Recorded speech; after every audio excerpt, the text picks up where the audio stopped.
was just the Chargers, but from the get go, I mean, foot in the ground. He actually Yeah. looked like Dalvin Cook. If you watch the game, he gave a lot of Dalvin Cook kind of look to him when he was out there. 56 yards on 13 carries and 2 touchdowns. That's I don't care. It's nothing to whiff at. Yeah, I don't care who you're playing. That's a pretty good day. Abdullah is a veteran. They're going to use him probably more on third downs out of the backfield. I don't know if he'll get too many carries. I think they'll be okay without Madison and Cook. Yeah, I'd like to have them, but I just think the way the Vikings offense, the way it's designed this year, they seem to be okay. Like they did fine without Adam Thielen. They didn't do great. They didn't blow people, but they did just fine. They worked around Thielen being out. I think they'll find a way to work around being down their top 2 running backs. Well, I mean, with that, we know even with Cook not producing lately, I mean, but still, you look at it when they're playing a little bit more quality opponents, it seems like if they don't get Cook going, it seems like the more pressure goes on Kirk, it's like he kind of starts making those mistakes we've seen from the past. I'm not saying a lot, but they start appearing more if like Cook or Madison isn't there, the engine to kind of get the car running. Well, and I can see that. I can definitely see that when you're calling on Kirk to do more than he's used to doing. But I don't know. I think it's a different Kirk Cousins too.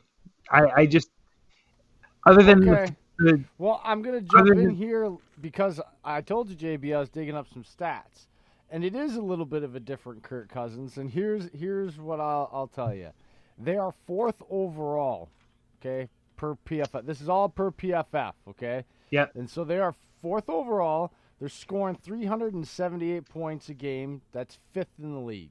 All right. That's probably the best Kurt's. Did you just say 378 points a game? I know what he meant. He meant for the season. Total, sorry. For the he meant for the season. I know what Jay. I know. Jesus, number 1 if he's that. Yeah, they're only they've allowed 259 points, which is tied for 6th defensively. Which given their struggles, that's not too bad, really. And really, here's the interesting nugget that I found though, and I love PFF for this. Kurt, for the first time, has the highest passer rating on deep passes. Yep, okay? I saw that. He's got a number 2, right? A 127.7 passer rating when he's throwing the ball. That's now deep passing is considered 25 yards plus. All right, those are the most difficult passes to complete and be accurate at.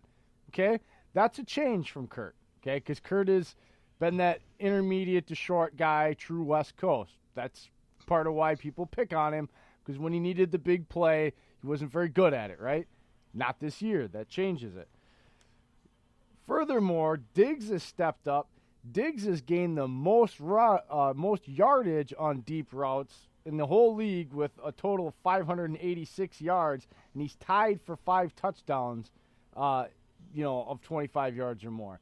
So those are a few little nuggets I dug up just about that, of kind of to show you an idea that, yes, it doesn't seem like they're doing that, and although we talked about it earlier, it's the non-winning record, the non-winning record teams. They're doing their job. He's been efficient. They're making big plays. So there is some differences here. So it's not really hard to defend him on that one there, JB. No, I as I say, when Kirk rolls out left, I mean, that's like the rock star when the girls start throwing their bras on the stage. When he rolls left, it's like, forget it. You watch Kirk roll left, it's like something good's going to happen. This is going to be a highlight reel moment. I don't know why, but he is just really good on those play action rollouts left. Watch him. Go back and look at some tape. And the routes that Diggs is running on those is just phenomenal. I mean, they can't cover him. I don't know why, but they can't cover him.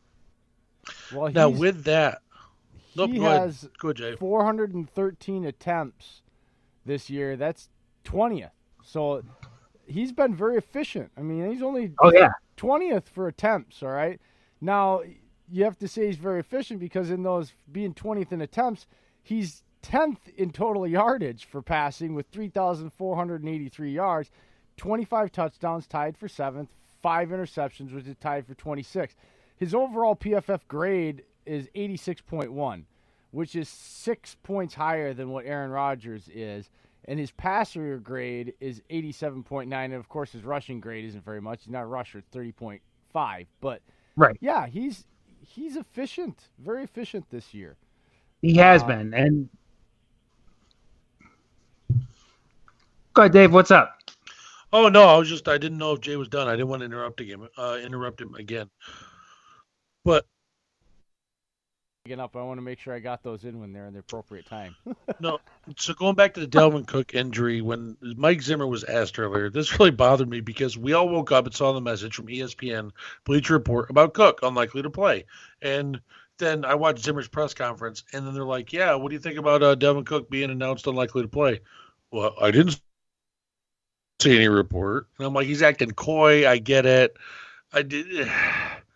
I mean, we know the coaches don't make the final decisions. It's the medical team. And I don't know. I feel like Zimmer was trying his best to make the Packers think that he's going to play or has a chance to play. But I'm like, Mike, we all got the update at 7 o'clock in the morning. It came from Schefter, Ian Rapport. They've always got good sources. I mean, it's like a 0.001% chance that they usually miss one of those. So it's just, I feel like Zimmer, I don't know. And then to come out, and then I also had an issue with him. Some guy asked him a question. Oh, yeah, well, what's the problem going on with Xavier Rhodes? We noticed he keeps getting beat on big plays. And he goes, well, I didn't notice that. I don't know why you guys are making this a thing. It's not a thing. And I'm like, and he got serious about it. And I'm like, dude, Zimmer, where have you been? I've watched Rhodes get burnt all season. I'm like, I know JB has, I have, Jay have, and I know he's trying to defend his team, but I just think that's exactly what it is, though. He just doesn't want to say anything negative about his team. So when he gets a question like that, that's his defense mechanism to kind of blow it off that way. Play coy. Yeah, that's just his way of saying, he's defending his players. He doesn't want to come out. He's not the kind of guy who's going to come out and blast his guys in the Well, I'm not saying blast them, but that's kind of what I guess is what I'm saying. They're trying to bait him into saying something negative about one of his players with Rhodes, and he's not going to do that. It's not, especially with what he said in Rhodes about the past. Yeah, it's not going to happen. So that's his way to just deflect it. Everybody's got their methods. Belichick just doesn't say anything. He just stares at the reporters until they just run out of the room. Right. It's just a death stare. Yeah, I mean, I wouldn't read too much into it. That's just Zim doing his best to be a team guy, or to be a leader. So what's your thoughts? Do you think Madison or Cook plays? I think Cook is definitely out. I can't see Cook playing. And that's been a problem with him ever since he's been drafted. Yeah. He hasn't been able to get through a season without getting hurt. Well, that's what his issue at Florida State was. He was usually banged up for a couple games, and then he'd get hot right before the national championship, and that's when they had it. I mean, he's incredibly gifted talent-wise, but he can't stay healthy. Madison, if that's a high ankle, I seriously doubt it. He may suit up just to give them a third option if they need it, but I think they're going to roll with Boone and Abdullah. Do you think they're going to put in Ham on a lot of pass blocking situations? Oh yeah, Ham's out there most of the time anyway now. Well, I know, but he's a beast. Like when he pass blocks, he's like a lineman. The guy is stout as hell. I love CJ Ham on blocks. And nobody's talking about him. It's always Kyle Juszczyk from the 90s. Yeah. That's the only guy I ever hear about, and it's like, guys, you aren't watching enough football. CJ Ham is doing all kinds of stuff out there. I'll give recognition to Ham all day. He is a mean SOB on the field. I've watched him put shoulders and blocks on defensive linemen and edge rushers that I'm like, God damn, that's like a center pancaking someone. And I mean that's where Kirk is getting his confidence from. Because even if they're getting past that front line, if Ham is back there, Ham is giving him enough time to make a play. Yeah. It's nice to have a guy like that. And when you're running the ball, it's nice to be running behind CJ Ham. I got to tell you. Now, I'm assuming that, let's see. I mean, I know the defense has been playing much better of late, but the secondary particularly, I mean, the cornerbacks, they've been having trouble this season with a lot of deep routes, the big plays, and who I just mentioned, Rhodes and Waynes have both been kind of giving up those bigger plays. So, I mean, do you expect Green Bay to kind of take shots early, especially with how? I I definitely do. I mean, I'd be picking on these guys all day long.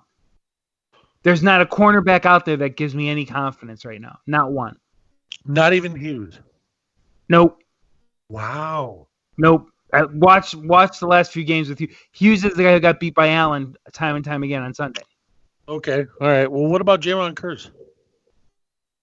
Well, I mean, they're not using him a lot. He's got potential. This week. He's got potential. I mean, he did a nice job to close out the Broncos game. He got away with some pass interference calls, which was great. I appreciated that. But overall, I don't trust the corners. I don't. If Kearse was that good, he'd be out there every down. True. I mean, true, especially with how Waynes and Rhodes have been playing the outside. I mean, if he was that good, he'd have taken over the role by now. So he's got potential, but he's not quite there yet. Now, Aaron Jones has gone, I believe he ran for 116 the first matchup and had a touchdown. Do you think that he has a similar day? Yeah, I know the front seven has been playing a lot better lately, but, I mean, Jones, for some reason, is the hot hand. And I just know last time, especially in outdoor conditions, he had a good game, and now he gets set field conditions with the dome. Yeah. I mean, do you think he has a repeat performance, or do you think he kind of falls to the wayside? I don't want to say falls at the wayside. I don't think he repeats what he did, and the only reason I say that is it's just something about playing at US Bank that seems to kind of give the Vikings defense, that gives the team in general a little bit of a boost. I think he can still have a good, solid game. I can see him getting in the high 80s, low 90s. I don't think he's going to put up 116, 120 yards against us. Okay. I'm not saying he can't. Obviously, I'm not saying he can't. He can always bust one and prove me wrong. I just think that they're going to be better equipped this time around. Well, yeah, I mean, especially the way he's running this year, it's a lot. So he's ran physical in the past, but this year is like a whole new phase for him because when Aaron Jones, for some reason, he's patient but physical at the same time. I guess how to put it, because he's got a lot of, you know how Packers have the inside zone running scheme, JB, and they like to go ahead and bring guards and centers and move them all around inside on twists and stunts to try and prevent defensive linemen from coming around the backside. But that's the thing, is he's patient and physical because I guess he knows he's one of those running backs this year that knows when he's going to get hit and just leans forward into it. And I mean, and that's what Cook does when he's healthy. And I've noticed that is when he's patient, but the thing is he'll sit there and just hammer down when he needs to. He's got a little Le'Veon Bell in him, I think, in his running style. With that patience, waiting for the holes to develop. He doesn't get ahead of himself. And I like him, but I think this time around the Vikings are kind of prepared for him. Having one of those film tape in the week too. Yeah, I mean, you see him early in the season. You're gearing up for Aaron Rodgers to be doing his thing. Yeah. You know, Jones at that point, nobody really was paying that much attention to him. But now they are. Oh, go ahead. Sorry, go ahead. No, now it's like, well, we know he's a bigger part of the offense. They've even, Matt LaFleur has figured out how to use him, so now we have to kind of have him on our radar. So I think that's going to help the Vikings on defense. Now, with game planning for Jones, and kind of basically because he was a weapon in that week too, do you think with that, I mean, one-on-one options on the outside are going to open up because Packers have been using a ton more play action lately. Yeah. And especially with Jones. Sorry about that. I had to get a cough out of my system, JB. But with that, I know play action with the Packers has been a bunch, but I mean, that's the thing. They're going to get one-on-one matchups. Going back to my thing earlier, I mean, obviously, does Rhodes line up from Adams, or do they try to put Waynes on Adams? I still think it's going to be Rhodes on Adams. It's a good question. I don't think either of them can cover him one-on-one. I think we're going to need a lot of safety